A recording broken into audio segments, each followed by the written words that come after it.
All right, Rachel, okay, if I go ahead and get us started officially? Absolutely. All right, cool. Well, good afternoon, everyone, if you are on the East Coast, and good morning if you are on the West Coast or somewhere in between. Thanks for being here for today's Bloomerang webinar, the 1-hour nonprofit board makeover. And my name is Stephen Shattuck, and I am the Chief Engagement Officer over here at Bloomerang, and I'll be moderating, as always. And just a couple of housekeeping items before we begin. Just want to let everyone know that we are recording the session, and we'll be sending out that recording later on this afternoon. So if you have to leave early, or if you want to review the content later on, maybe even share it with a friend or colleague, or maybe even a board member if you're feeling very bold, you will be able to do that. We'll get you the recording and the slides later on this afternoon. So if you don't get it from me by the end of the day, just send me an email, and we'll get that good stuff in your hands. Most importantly, some of you have already done this, but if you haven't already, please make use of that chat right there on your screen. We're going to use that to collect questions and comments. We got a Q&A session at the end. We're going to try to save as much time as possible before 2 o'clock Eastern. So don't be shy. Don't sit on those hands. Send us your questions and comments. We love for it to be as interactive as possible. You can do the same thing on Twitter. I'll keep an eye on the Twitter feed as always throughout the hour. And if you have any audio problems through your computer, we find that the audio by phone is usually a lot better. So if you have a phone nearby and you don't mind using that to listen in, give that a try before you totally give up on us. There is a phone number you can use in the email from ReadyTalk that went out about an hour ago today. So try that before you totally ditch us. And if this is your first Bloomerang webinar, I just want to say a special welcome to you folks. We do these webinars every single Thursday. Except for maybe a couple weeks out of the year. We bring in a great guest like Rachel for a totally educational, inspiring presentation.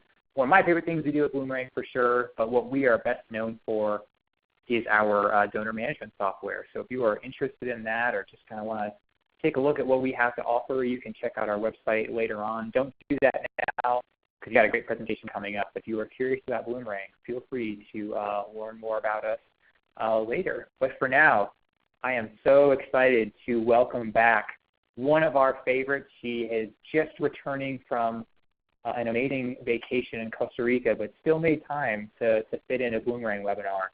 Rachel Muir is with us. Hey, Rachel, how's it going? Hey, it's going awesome. Thank you so much for having me. Yes, it's good for you to be here. You're obviously one of our favorites, and like I said, you guys are in for a treat. Rachel, I just want to brag on you real quick before I turn it over. If you guys don't know Rachel, you got to follow her online. You got to follow her on Twitter. Check out her website. Puts out great educational resources and training. Definitely worth the investment for sure. And I always struggle with reading Rachel's bio because it is so inspiring and it makes me feel like I haven't done much with my life. She founded her own nonprofit at the age of 26. I think when I was 26, I was still learning how to make scrambled eggs, but she started a nonprofit that has since gone national, big organization, and since then she has raised over $10 million in her fundraising career. Maybe you've seen her at conferences, on other webinars. She was an AFP Outstanding Fundraising Executive of the Year. She was one of Fast Company's Fast 50 Champions of Innovation, and a whole other bunch of accolades, which I won't read off, but you will see why she has gotten all those accolades after this hour or so. So, Rachel, I'm going to turn it over to you to help us with our boards into shape. Really important topic. So take it away, my friend. Awesome. Thank you guys so much. Thank you so much. You're too kind with all of your compliments, and I absolutely love helping people be better with their fundraising. And this is such a great topic. I'm going to take you through a 60-minute board makeover. And my friends, I want to invite you to type in your questions anytime. I want to give a shout out. We invited you guys to let us know if you could hear us okay and tell us where you're dialing in from. We've got Courtney in the Ukraine. We've got Vegas, Tahoe. We've got Gigi in D.C., Vermont, Ruidosa. So everybody's experiencing all different kinds of fantastic temperature ranges. And we're thrilled to have you guys here. Again, I want to invite you to type in your questions anytime and let us know what's on your mind. This is me, and when I'm not helping people be better with their fundraising, I'm raising twins. I've got boy-girl twins. They are starting middle school in just a little over a week, so cross your fingers for us. And I've got lots of goodies for you guys today. A lot of what I'm going to be talking about is in this ebook, Makeover My Board, and that is a link if you want to download it. It's got it's got a sample board contract in there, which I think is like one of the most important tools for managing your board. But it's loaded with goodies, a guide for difficult conversations, how to prune dead weight off your board, and all kinds of other thank you so much, Stephen. Just popped the link in there. So that's got lots of goodies if you guys want to check it out. If you kind of think of it as like a takeaway from today. I do a lot of webinars. I love being a guest for Bloomerang, but I do a lot of webinars. So if you want to sign up, I will send you an invitation when I do a webinar. And when I'm not doing webinars, I'm out there training people to be better at their fundraising. I absolutely love helping people improve their fundraising and get energetic and inspired with their fundraising. I do a lot of custom training.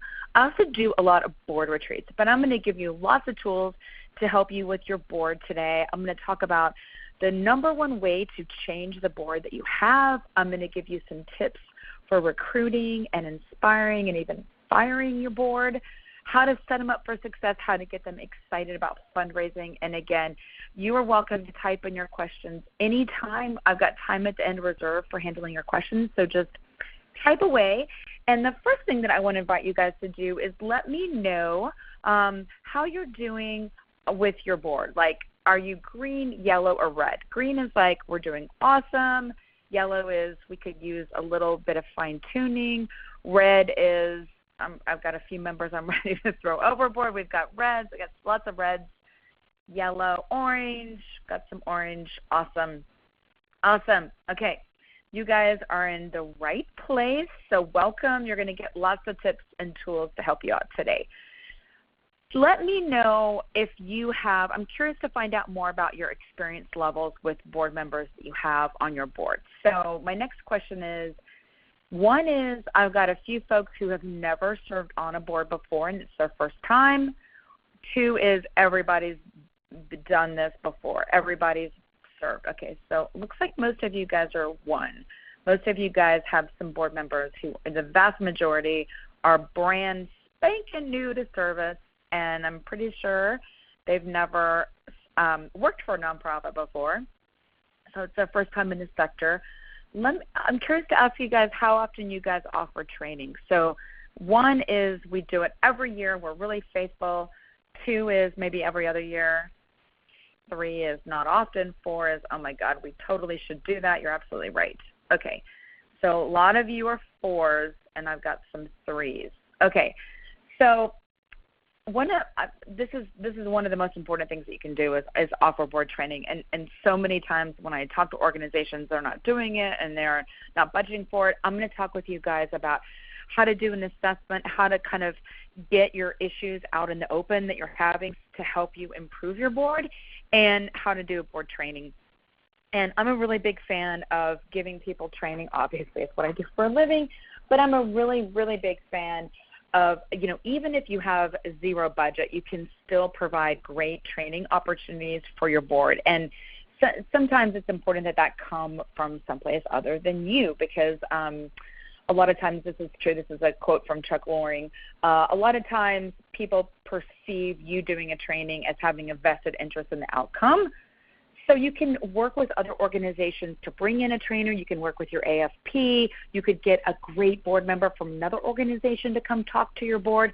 There are lots of creative ways to get help free or inexpensively to provide some great training for your board. Well, I mentioned to you guys that I was going to start by talking about the number one reason why boards fail. And I think it all really starts with having unclear expectations. This is not real life. This is a movie set. But unclear expectations are really kind of the path to failure with our boards. And the truth about serving on a board is that, and the truth about life is that you wouldn't take a job without looking at the job description. And you wouldn't hire someone without being really clear about what the job was, if they were the right fit for the job, how they could get an A in their job. what the performance expectations were. And the same is really true for our boards. But too often we downplay what the commitment looks like. We downplay what the roles and the responsibility is. A lot of times we do this because we're really trying to get that big name person on our board, and we're doing ourselves a disservice when we aren't clear about setting the right expectations. Our board members are busy people. There's lots of ways we can have misconnections with them. They aren't as intimately familiar with our programs, and the truth really is that they won't ever be. They'll never know them as intimately as we do. They may not have a personal connection to the mission. But the number one thing that I like to stress when it comes to boards is that this isn't one size fits all. I'm a big fan of giving board members the whole diversity of all the ways that they can be involved, all the ways they can support fundraising so that they can find the opportunity that's right for them. And I encourage everybody to be sensitive because, unlike you, they've never worked for a nonprofit before, and many of you have already let me know that you've got board members new to service. This is their very first experience with one. So this is why I think board agreements are absolutely critical and are totally king in setting a board member up for success. When we're not clear about the roles and responsibilities, that's the number one place where things absolutely positively blow up. So I'm a really big fan of having a super detailed board contract or board agreement. Agreement sounds a little bit more friendly and approachable than contract, but this is an example. This is a screenshot of what is in this lovely goodie right here. You can download this, and it has a sample. But I'm a big fan. So in this, it talks about their individual giving, how they're going to support fundraising, all the different ways that they can support fundraising, giving them opportunities. How are they going to participate in the programs? What programs are they going to attend? What committees are they going to serve on? I'm a really big fan of, think about it as, going into a menu and an a la carte menu of every single possible thing that you could order off of the menu. Because, when it comes to board members and fundraising, people are just different. So this is an example from my friend, Andy Robinson. He and Andrea Kilside wrote a fantastic book, and it's a really great training resource called How to Get Your Board to Raise Money, and it looks like a cookbook. Andy has written a lot of really great books on boards, and this is an example. This is a sustainable food organization, but this is an example of a menu of fundraising opportunities. And so they have this is kind of adorable. They have this split up between appetizers and entrees and desserts, and they're clear. This is an all-you-can-eat menu. We ask you to commit to as many items as you like, but at least one per category. So I'm a really big fan of, I want to challenge all of you. Think of the 50 different ways that board members could support fundraising in your organization. List them all and put those in your board agreement and give them opportunities to sign up for what works for them, because too often we circulate a list of top prospects that we want to have meetings with, and we ask board members, okay, just write your name now next to anyone that you know. And that's intimidating for board members. They don't want to do that. They need to have an opportunity to support fundraising in the way that works for them. Some people are introverted. Some people are extroverted. And so you want to give them an opportunity to sign up for what works for them, what makes the most sense for them. So Terry asked for the book. It is How to Train Your Board to Raise Money by Andy Robinson. It's a great one. The cover looks like a cookbook. It's a really, really good one. Another piece of advice that I love from Andy that I echo to everyone who listened to me is when you're setting expectations with your board members, when you're in the dating stage where you're getting to know them and you're setting expectations around service, you need to let them know that there's give and that there's take. What they can expect as a board member is that they bring a positive fundraising attitude, that they share their skills and their time and their effort, that you ask them to give generously, and that you ask that they make you one of their top 3 charitable commitments while they're serving on your board. I think it's totally appropriate to spell that out. And in return, they can expect training and support. They can expect to be given a variety of different ways that they can support fundraising, and that they get a choice in what they sign up for and when and how they give. So I think it's important that, a lot of times as board members, we aren't upfront about the fundraising expectations, and that's where it really leads to problems. And I think a lot of times when we don't spell it out in the recruitment phase, we end up inadvertently downplaying the fundraising commitment. We have board members that come on board, they're not happy, they're not fulfilled, they're not fulfilling their obligations, or we're frustrated with them. And it kind of creates this like awkward uncomfortableness about it. So a lot is about how you introduce them to service. So I'm a really big fan of setting them up for success.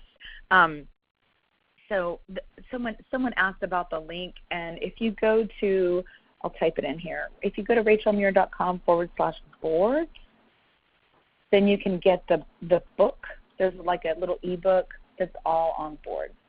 And I just popped it in there into the chat. So I'm a really big fan of setting people up for success, setting your board members up for success.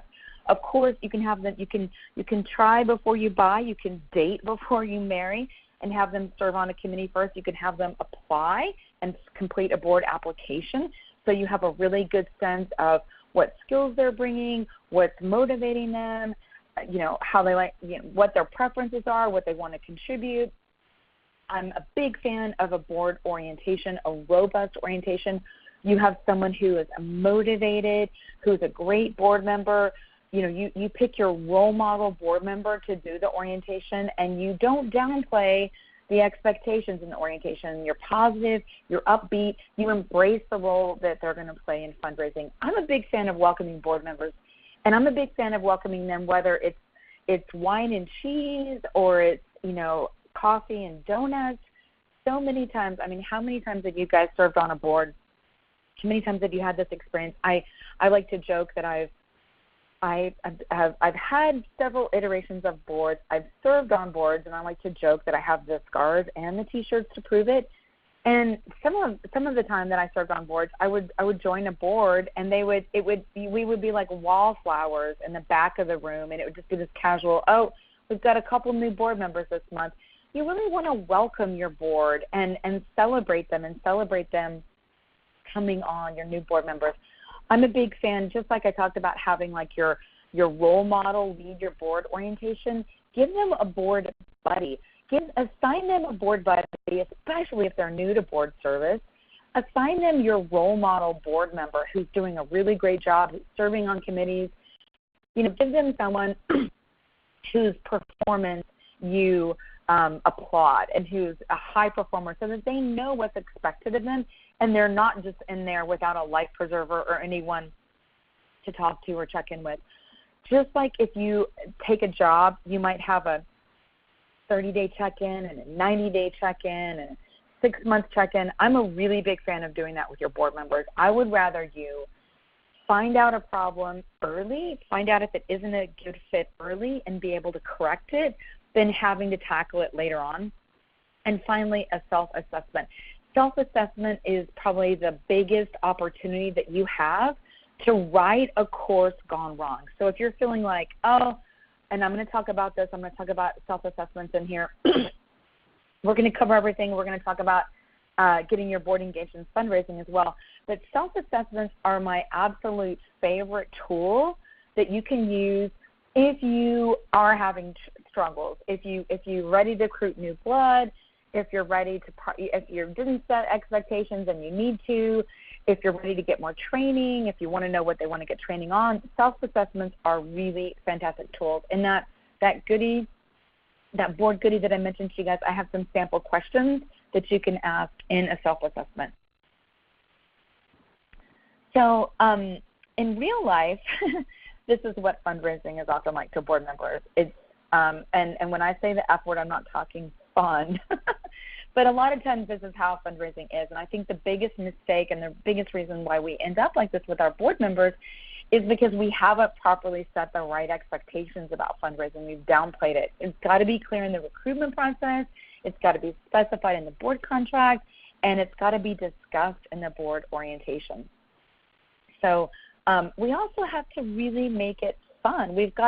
A lot of times we've got to think about why are these people volunteering to serve on our board? What do they want to get out of it? What motivates them? What did they most want to get out of volunteering? Why do they volunteer? It's important that we find out what motivates them. I think a lot of people join boards as a way of meeting other people, making important professional connections. Sometimes it's adding, stuff to their resume. A lot of times it's making really important connections with other business leaders.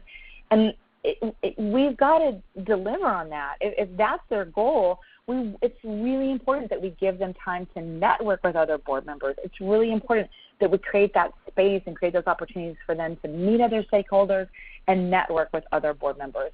And we've got to make it fun. The more fun we make it, the more they're going to come to our board retreats, the more they're going to enjoy it, the more they're going to participate, the more they're going to actually look forward to board meetings. So I get it. It is a lot of work to have a board and to motivate a board, but it's a give and take. We have to be prepared to support them. We have to be prepared to know what motivates them, give them feedback, give them rewards and recognition. A lot of board members are really competitive, and seeing other people get rewards and recognition, it incentivizes them. So these are just a few things that you can do, nominating them for awards, giving them affirmations, having fun with them, bragging on them to their boss, to their family. Thank you so much for, sharing Gigi with us. We know that the time that she's with us, she's not at home with you, but we're so grateful, for example. And these are all different ways that you can support them. So I challenge you to ask, how are you supporting them? And if you're not, what do you want? What can you change? What can you do better? These are some tools to manage a board. My favorite one is the self-evaluation. You can call it a self-evaluation. You can call it an assessment. You can call it a survey if those words sound too intense. You can call it a survey, but that's a really great opportunity. The board can take an assessment and they can rate themselves individually. They can rate the board as a whole, and that's a really good way to get it out there if you have board members that need training to find out what topics they want training on. It's a really safe way for you to get that information out there, and it makes it not about you. It isn't about you making this. It's not just what you want. And this is, we did a survey, and overwhelmingly we found that board members were feeling like they wanted more training. Overwhelmingly, board members felt like we needed to get more skills or new skills or more diversity on our board. It makes it not about you and your own agenda, but it's a really great jumping off point for you to use. Also, using a facilitator or consultant can be really helpful, especially if you're in a situation with your board where you don't have term limits and you want them, your board isn't fundraising, they're not giving of themselves. There's a lot of benefits because a facilitator or outside consultant, they objectively represent the best practices, and it isn't just you saying this. You have an interest in the outcome. This is an impartial expert in the field who's saying this. So that's one way that working with a facilitator or consultant can be really helpful. I love board assessments. They're board-led. They really help hold people accountable. They can show the gaps of what you're lacking, and it gives you a diplomatic path to move forward and really kind of charting a course for what you actually want to achieve with your board. So there are a lot of free board assessments. McKinsey & Company has a board assessment. They have a long one and a short one. So there's a lot of free board assessment tools that are out there that you can use. I've got some sample assessment questions in that goodie. One thing that I feel like, just to take a step back with board members, we're going to talk a little bit about fundraising and getting your board members fundraising. And one thing, just type in if you've ever worked for an organization and you were given a fundraising goal, but you yourself absolutely had no role whatsoever in setting that goal. Okay, I have lots of people lots of sad faces and people saying, yes, that's me. That happened to me. Oh, yes, all the time. It says all the time. So, everybody's, okay, only one person has typed in no, they've never been given a fundraising goal. They didn't play a role in setting. But the reason why I asked you guys that question, my fundraising friends, is because that's probably how your board members are feeling. And if they don't have any background in fundraising, unlike you, they've never worked for a nonprofit before, they don't have a background in fundraising, they don't know how it works, it can be really overwhelming and it can be intimidating. And they cannot feel as invested in it if they don't understand the mix of how fundraising works in your organization. So before you just take the leap into, okay, now we're going to work on fundraising. And by the way, when I train boards on fundraising, I never call it fundraising. I call it things like the art of cultivating relationships, or creating culture of philanthropy, or the joy of giving, or donors, or just like us. I really talk about it in terms that don't use the word fundraising, because I know that can be the F word to some board members, but I talk about it in tools that make it fun, that make it accessible, and I really link it back to the tools that they can take and apply in their own life, in their own professional lives. So if you have board members that are reluctant to fundraising, I would encourage you to take just a few steps back and just introduce them to how fundraising works in your organization. Your mix of sources, your goals, your fundraising model. What are you bringing in from individuals? What are you bringing in from corporations? I'm a big advocate of organizations having a line item for board giving in your budget. That way you're transparent and it's out there. Your board members can see where you're at towards your goal, what your performance is now. It gives them really like some skin in the game where they see, oh, our board goal is this and we're only halfway there. What are we going to do to get there? So introducing them to how fundraising works, and then their role, where they can add value and how they can be supported. So I'm a big fan. If fundraising isn't going well, and I'm about to hop into lots of tips to help you with that, but if it isn't going well, I encourage you to take a few steps back and really start with how fundraising works in your organization, because them having that basic understanding of that foundation, they probably didn't join your board knowing that already. They have been given a goal that they did not have a role in setting, and so it's important for them to be able to understand where did all this come from, how did we arrive here, and what role they can play in being helpful and supportive. So I want to invite you guys to type in, what is the number one thing you want your board members to know about fundraising? If there was anything you could get through to your board, what's the number one thing you want your board members to know about fundraising? I have to say, oh, I love this. Tom said it's fun. Gigi said it takes time to build relationships. I love these answers. Brooke said, I'll do the work if you genuinely connect to me. Okay, Deanna said you have to do it, and there's like 4 exclamation marks. I love Kelly said it's not scary. Very true. Kim said it's about our story. These are great answers. Jennifer said we need help, exclamation mark. Tommy said it's about people. I love what Bruce said. Oh, my God. Bruce Day said people love to give. Exactly. That is the number one thing. If there's just one thing I would want your board members to know, it's how good it actually feels to give. Giving is the neurological equivalent of winning the lottery. When we give money, our body immediately releases all of these endorphins. That's the runner's high. Next, our body releases oxytocin. That's the same hormone that's produced during lovemaking. Donors are happier than non-donors. They have better health. They have lower blood pressure. They live longer.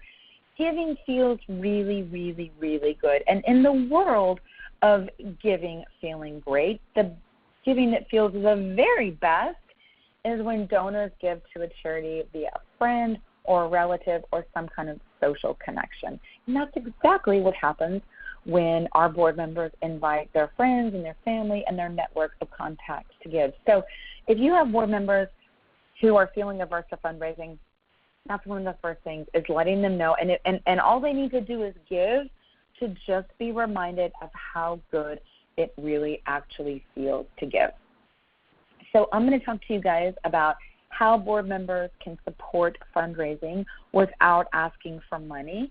And I want to invite you guys to type in your questions.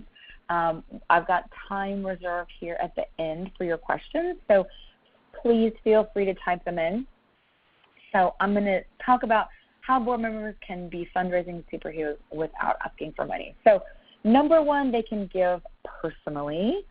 And I'm a big fan of, them, like I said earlier, in your board agreement, we can call it agreement instead of a contract, but in your board agreement, I want there to be every different way that they can give personally, whether it's being a monthly donor, making a major gift, supporting your annual fund, naming you in their will or estate, every different way that they can give personally and support fundraising. They can also call donors to thank donors. This is one of my favorite ways to get board members feeling energized about fundraising and positive about fundraising, because when they pick up the phone and actually call donors and thank them, what happens? The donors are overjoyed and feel really, really special to get an actual phone call from a board member. And what I love about that is not only does it make of course, number one, it makes your donors really happy, and I want your donors to be ecstatically happy.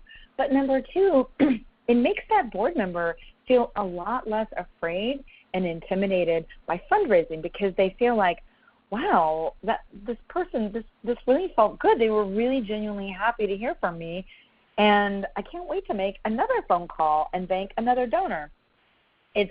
And this was meaningful to our donors because they know that these people are volunteers. They know that we're staff members. They know that we are paid a salary. But it's really special to have a volunteer just call you out of the goodness of their heart. That's why it's so meaningful. And I'm about to show you some awesome statistics on just how meaningful it is. Now, you can type in, I'm guessing some of you may have board members who have not made their own gift to your organization. So you can say yes if that's true. I believe that every board member can support fundraising, every single board member, and it is not appropriate for a board member to ask anyone else to give if they haven't given themselves. That is not appropriate. If you are in this situation, there are a lot of grants, especially as you go out to do a capital campaign and are seeking corporate or foundation grants, where you are not eligible to get the money unless you can say that 100% of your board members have supported the cause. So if you're in that situation, it shouldn't be too hard for you to find a grant that specifically calls that out and that you can bring to your board attention. Every board member can make a gift. If you have board members who are clients or, are financially fragile, they can make a gift that's personally significant to them. A lot of boards have a minimum gift amount. People do it in different ways. A lot of people ask individually based on the board member's capacity and interest, and so I've seen it. It's often done both ways, but all board members have to give. No board member gets get out of, I don't have to give. I'm giving my time. Well, I can't cash a check for time at the bank. So every board member needs to give. If you're in a situation where you have clients who are board members, they can give a gift that is personally meaningful to them. I promise you some statistics on board member thank you calls, and these are from Penelope Burke. So this is in one study these were $1,000 gifts. For donors who got a thank you call from a board member gave 39% more. 14 months later, those donors gave 42% more, and they had a 70% retention rate. So if you think this doesn't matter, it absolutely does. There's a lot of research that proves this, just the impact that actually getting a thank you from a board member actually has on giving. Here's a script. So I like it identifies, I am a board member of this organization. Now, here's one thing I love about this. We were thankful to receive such a generous first-time gift from you. If this is someone's first gift, call it out. There's just like a bonus thank you tip for everybody. if you have, this is just one quick and easy, low-hanging fruit way for you to improve your donor retention for first-time donors. If it's their first-time gift, call it out in your thank you. We're thankful to receive a generous first-time gift from you, and I'm thrilled to welcome you to our donor family. And then it's telling them what their $500 gift is going to provide, so giving them some tangible information. These are some really great discovery questions for board members. I have a healthy obsession with really great stewardship, and I have a healthy obsession with discovery. And I would, when you give your board members a thank you call script and make it sound like a human being would say it, not a robot or a tax ID letter. You know, be personable, be warm, give them a script, because you've got some board members that are introverts. I'm a big fan of just taking like a few minutes at the beginning of your board meeting, split out in the room, go to other rooms and make your calls.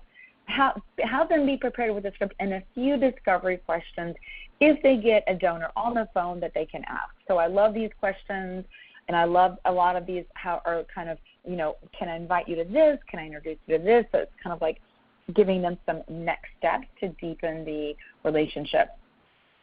Give them scripts, give them a phone number, give them a little bit of information about the donor, give them some sample discovery questions, one really short story, some win that happened to your organization that they can give the donor credit for. So just, you know, make it easy. This is going to make your introverted board members feel a lot better. And this is all about just thanking them. This isn't about making an ask in a thank you call. This is about calling and thanking donors. This is a really fun way to boost your board members' knowledge of fundraising and attitude towards fundraising, because I guarantee you those board, most of the time, I mean, I'll be honest, like 8 to 9 times out of 10, they're going to get voicemail. That's okay.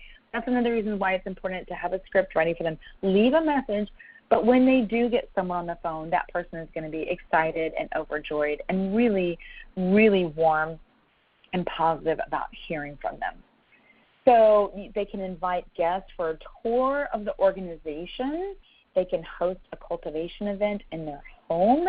They can also be assigned to cultivate donors. That's just cultivation. That's just getting to know them, having lunch with them, talking with them, asking them questions about their interests. These are all, there's no ask involved, but these are all great ways that board members can support fundraising. They can also talk about how and why they made their gift, which is always important, always inspiring, especially, you know, whether it's a major gift, whether it's a planned gift, whether, you know, a planned gift can be especially meaningful because they can talk about how easy it was. They can talk about how money makes an impact at your organization, how a dollar gets spent. They can talk about client testimonials. They can share client testimonials. They can talk about why they volunteer with you, why your organization is important to them.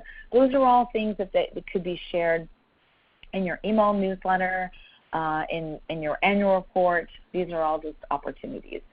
So these are all in here too, so if you didn't have a chance to write all of that down, those are in there.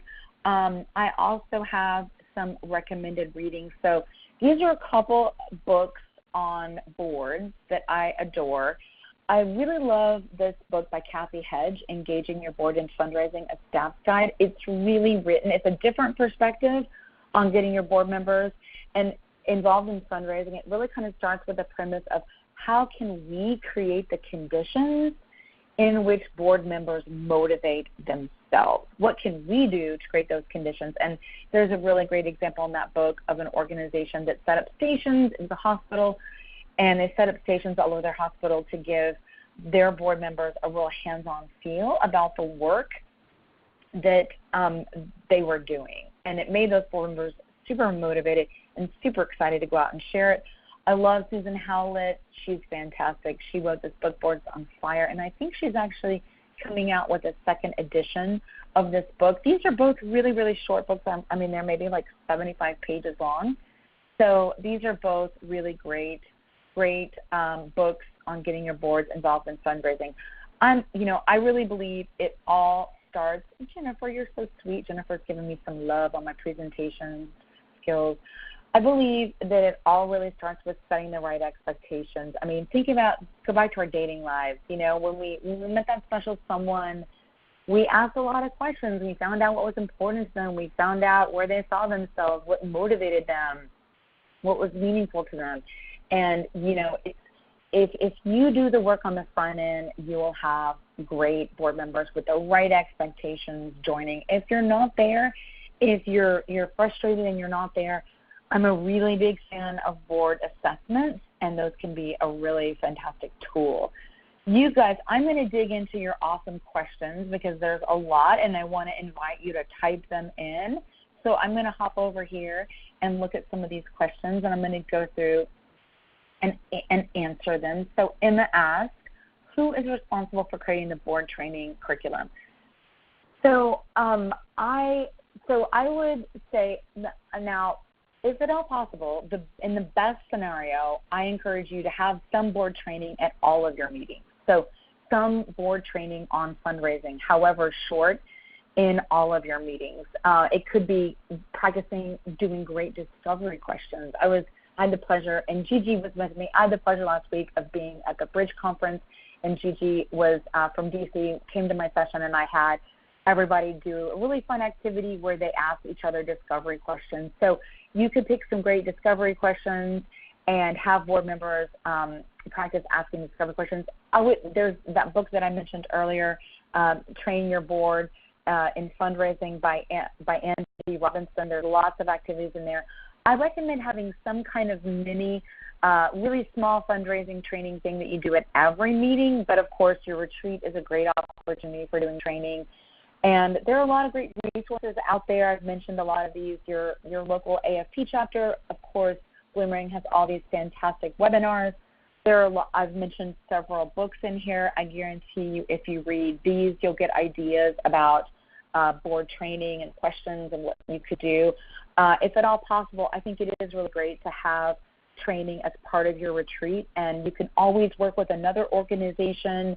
You can work with your local AFP chapter. You know, you could recruit people.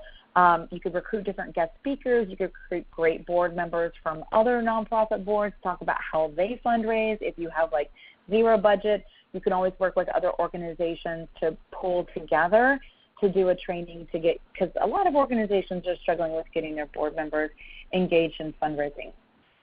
And as far as, so I hope that's helpful, Emma. If that didn't answer it, please feel free to type in if there's more questions. I reserved a lot of time here. Karen asked, are there some fundamental obligations that every nonprofit board member should have? For example, do they have a responsibility to fundraise? If they came on with these obligations stipulated in writing, if they came on without these obligations, do you have a suggestion? Yes. So you came in late. That's a lot of what I talked about. Every board member has an obligation to fundraise. Every board member must give. If you have board members who are clients, they need to make a gift that is personally meaningful to them. I believe that every board member has a role to play in fundraising, and my challenge to you is, and there's a guide in here with a sample board contract, but my challenge to you is to brainstorm the 52 ways that board members could support fundraising in your organization, and let the board members pick, of those 52 ways that they could support fundraising, what are 5 or 10 ways that they want to do it? Let them pick the opportunity that's right for them, because this isn't a one-size-fits-all. You want to give them the opportunity to support fundraising in the way that's personally meaningful to them, whether it's hosting a cultivation event, or buying the wine for the wine toss at your gala, or going on a visit, or calling donors to thank them. You want to pick what they gravitate to, what interests them. So there's so many awesome questions. There's some donor management questions. And I'm sure, I know that my friend Stephen has an opinion on this. I certainly do. Kim asked, how important is a donor management system? It's really important. It's critically important for you to be able to track your donors, to be able to communicate with them. I'm sure that there's more that Stephen would add to that, and you're welcome to if you'd like. So many great questions. Carol asked, are thank you calls as effective today when people are deluged? Okay, this is a great question. I love this. So Carol's feeling sensitive about people getting a lot of phone calls, and she's asking, hey, is it as effective today when people are getting all these other phone calls and unknown numbers not likely to be answered? I love this question. I think they are absolutely very, very effective. And yes, I try not to answer my phone if I don't know who the caller is. I try not to. I'm a really curious person, so a lot of times I'll answer it anyway, but I try not to because I get a lot of sales calls. So I try not to, but it's okay. If you get your donor's voicemail, just leave a message. I'm a big fan of leaving a message. Give your board members a script. But, you know, thank you calls, I would argue, are even more effective than they were in the past because I think so many people aren't picking up the phone and taking the time to thank their donors, and they're not taking the time to have a meaningful conversation or ask their donors questions. And it really stands out when a volunteer picks up the phone and makes that call. It really stands out and it makes an impression. So I encourage you to leave a message, give them a script, and make it personal and meaningful. If it's a first-time gift, call it out as such. You know, let them know we're thrilled to have such a generous first-time gift from you. So I have a question. What is an appropriate amount for board members to give towards the annual fundraiser? You know, this is a question that is going to be specific to every organization. Some organizations have a policy, you know, all board members must make a gift of $2,000 or a specific dollar amount. Other organizations have a goal specific to each board member. You need to make the determination that's right for you. You're asking the appropriate amount. I couldn't answer what the appropriate amount for your board members to give to your annual fundraiser is because I don't know enough about your organization or your board members, but what I would tell everybody is every board member needs to make a personal gift that is meaningful to them. So, and it's appropriate to ask your board members, when you're recruiting them for service, we expect to be one of your top 3 philanthropic priorities while you're serving on our board. If you're one of their top 3 philanthropic priorities, and they are a philanthropist, that's going to be a large gift. If they are a client and have a, then that's going to be a smaller gift. So it really just depends. But I believe that everyone needs to make a gift, and whether you choose to have them make a minimum gift or you choose to have it be specific to them, you need to pick what's the most appropriate for you. So Christy asked an interesting question. She said, would it be appropriate to share this webinar with the board? You certainly could. I will tell you, this is really a webinar where I'm speaking candidly and openly to executive directors and development directors and nonprofit staff. When I speak to board members, when I do a training for board members, it's a different flavor because when I do a training for board members, I'm really just talking about the joy of giving, and I'm really focused 100% on them feeling like excited and empowered and like they can do this and that donors are just like them, and I want to reconnect them to how good it feels to give. So I'll be honest, this is a little bit of a flavor of me speaking candidly to you peer-to-peer as another professional in this space. When I speak to boards, I really focus on how good it feels to give and really training them on questions to ask, getting a visit, etc. And let's see. So Jane asked, what's my stance on setting a specific give amount versus not giving the board a specific amount? I think you need to think about what would work best for you and your organization. The danger of having a specific amount is that, we'll just say it's like $2,000, and let's say you've got one board member who you might have some board members who could give more, but that don't. But you might also have a lot of board members who might not normally give $2,000, and by having that as the floor, having that as the minimum would get them to that point. I've had organizations who who have been really happy with having a minimum gift amount, and I had organizations who, I spoke to an organization in the fall who moved to, I believe it was, if my memory serves me correctly, it was $2,000, and they felt at the time this was a little bit out of their comfort zone, but they ended up being really excited and thrilled that they did it, and they were really happy and had really great participation, and it ended up being a really good decision for them. So it's really based on your organization, and it's a thoughtful decision for you to make for your organization and with for your board. So these are all awesome questions. Kathleen asked an interesting one, and we still have time if you guys want to type in your questions. Kathleen asked, how do you tell board members that the cash situation is not good and get their help?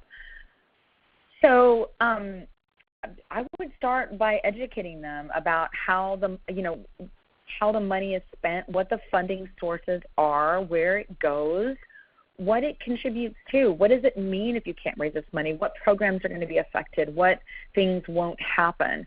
And I would also do it under the context of them being privileged to this information as board members. I once was doing a training, and I had an individual in the training who did a fundraising appeal that was a very, we're going to close our doors if you can't give to us right now. It was a very desperate kind of last-ditch fundraising appeal. And he sent it to his whole list, and he got some really negative feedback back from his major gift donors who were angry and frustrated, and they told him, how dare you send this out? Why didn't you just call me? If it was that bad, I would have wanted to know personally. So I would be thoughtful and intentional with how I presented this information and what I expected the board members to do with this information. I would really phrase it as, this is what we're doing, and this is where we need your help, and here's how you can help, because it's important that your closest stakeholders feel an important connection to you. And they could, that's a classic scenario of this person accidentally offended them because he could have and should have gone to them first before he went out to everyone and given them an opportunity. He should have honored that relationship by doing that. So Courtney asked, it sounds like this book is targeted to organizational staff. She's trying to help an organization that has a staff but doesn't really have a board. So I guess, I don't know, Courtney, if this is an organization this may be an organization in the Ukraine, because if my memory serves me correctly, you were joining us from the Ukraine. But legally in the United States, you have to have a board of directors in order to get your 501c3 certification. So you can't exist without a board of directors. And I know in the state of Texas, last time I checked, you were required to have, I believe, 3 board members. So you may be talking about an international organization. But yes, these 2 books, these are great books, and they are really all of the books that I recommended are really targeted towards a staff audience. Again, when you guys are drinking the Kool-Aid, and you guys have the fundraising chops and the fundraising knowledge and the fundraising background, so I can communicate with you because you have a certain level of fundraising knowledge already. And when it comes to board members, I typically assume they may not have the same fundraising knowledge that you have going in. So, and I always talk a little bit more candidly and openly with you, whereas when I'm communicating with a board, it's really about getting them excited and empowered and engaged. So we still have time if you guys have a few more questions. These are awesome questions. I want to invite Stephen if he has anything he wants to add. To Kim's question about how important is a donor management system, I'm just scrolling through to make sure that I haven't left any questions off. I would say it's very important. But I am we could be a little biased. Yeah. Yeah, it's pretty important in terms of, just, it's your whole like DNA for your organization of who's given, what have they given, what are their interests, what do they care about, how am I going to communicate with them. You guys have been an amazing audience. We do still have a little bit of time. There's someone. Okay, so Deanna asked, how do we get rid of board members who insist that they are valuable but they don't contribute at all? What an awesome question. And Amy asked a really similar question. How do you ask board members to leave? So these are juicy, juicy questions. Okay, so I have a guide in here on difficult conversations. And one of our other fundraising friends who we adore, Simone, she has a book, How to Fire Lousy Board Members. And Simone uses a term called enhancing attrition. And I think this is a great term.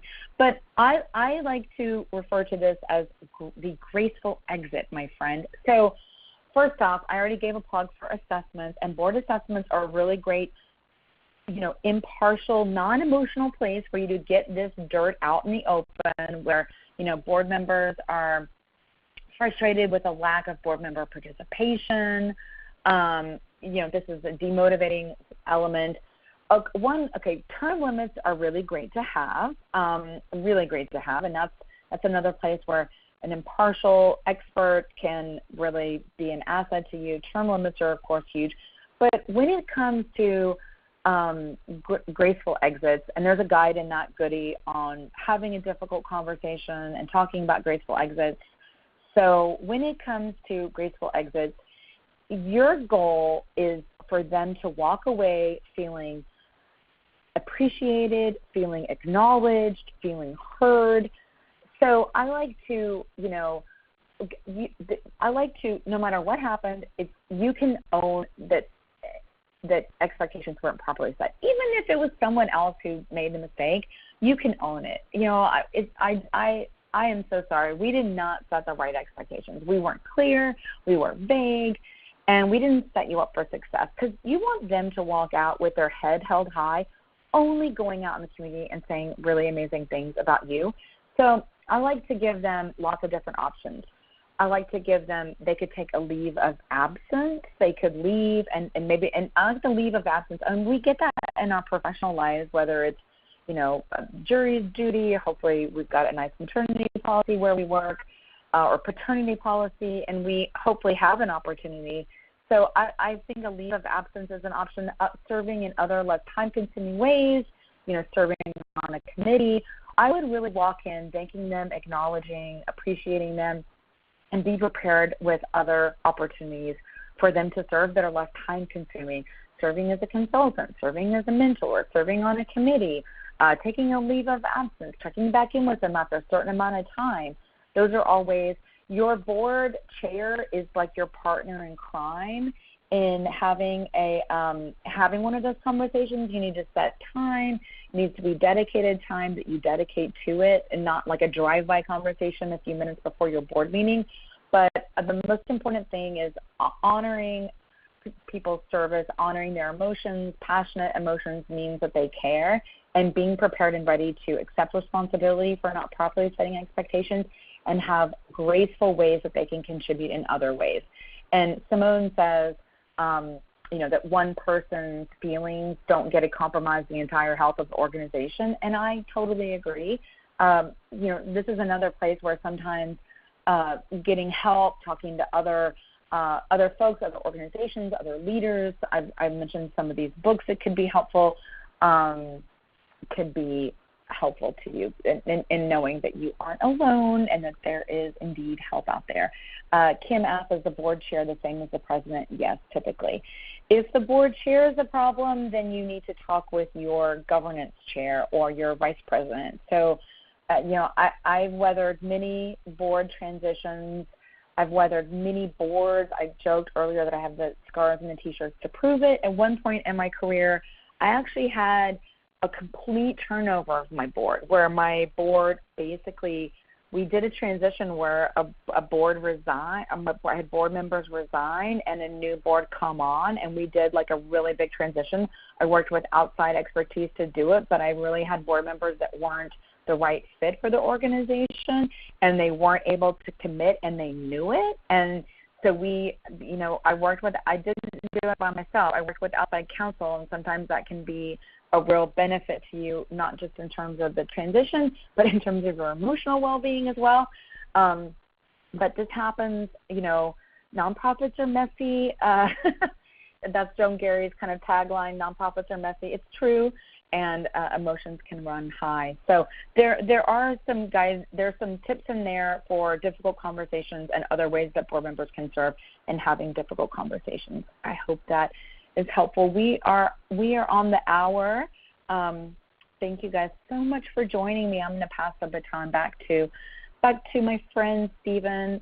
I'm so grateful to be here, and thank you so much for having me today. We owe you the thanks. You're the one who gave us all this good advice, so thank you. I know it's hard to cram all this board info into 1 hour, but you did it, and it was really cool. There was lots of good advice, so thank you for taking the time, Rachel, to share all your expertise. This was a good one for sure.